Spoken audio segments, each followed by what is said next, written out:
അങ്ങനെ കോൺഗ്രസ് കൂടി ഉണ്ടാവുകയാണ്. അത് ഗ്രൂപ്പ് അടിസ്ഥാനത്തിലാണ്, പ്രത്യേക പാർട്ടിയാവും നമുക്കറിയത്തില്ല. എന്തായാലും കൃത്യമായി 2 ഗ്രൂപ്പായി മാറുന്ന ഒരു കഥയാണ് ഇപ്പോൾ നാഷണൽ ലെവലിൽ റിപ്പോർട്ട് ചെയ്ത് വരുന്നത്.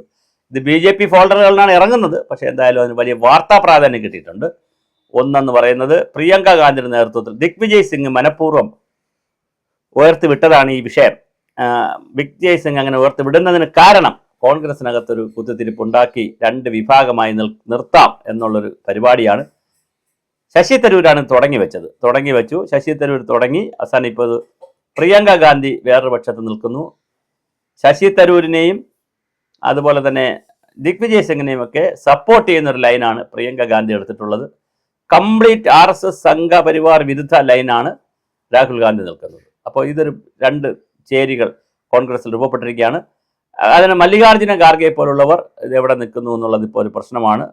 സോണിയാഗാന്ധി 2 പേരെയും പ്രൊമോട്ട് ചെയ്തിട്ടില്ല, 2 പേരെയും തള്ളിക്കളഞ്ഞിട്ടില്ല. കാരണം ഒന്ന് മകനാണ്, ഒന്ന് മകളാണ്. എന്തായാലും 2 പേരും, 2 സഹോദരനും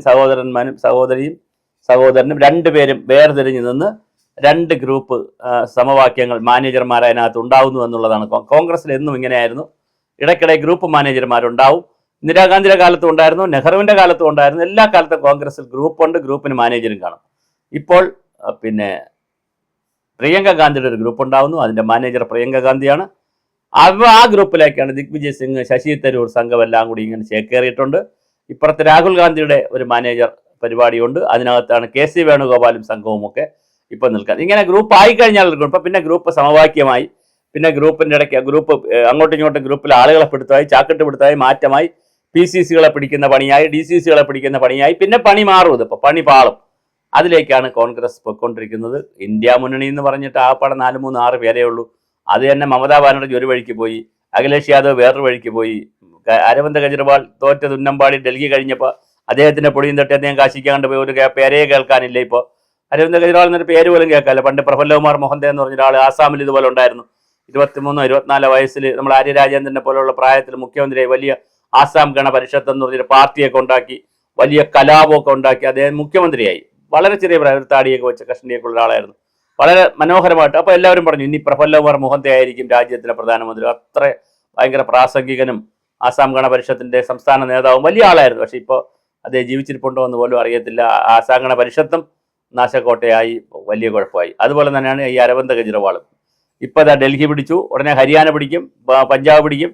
അത് കഴിഞ്ഞാൽ ഉടനെ താഴെയറ്റം കേരളം വരെ പിടിക്കുമെന്ന് പറഞ്ഞ് ഇവിടെ ഭയങ്കര മറിപ്പായിരുന്നു. ഒരു കാര്യവും നടന്നില്ല, ഒരു തള്ളും നടന്നില്ല. അതൊരു വഴിക്ക് പോയി.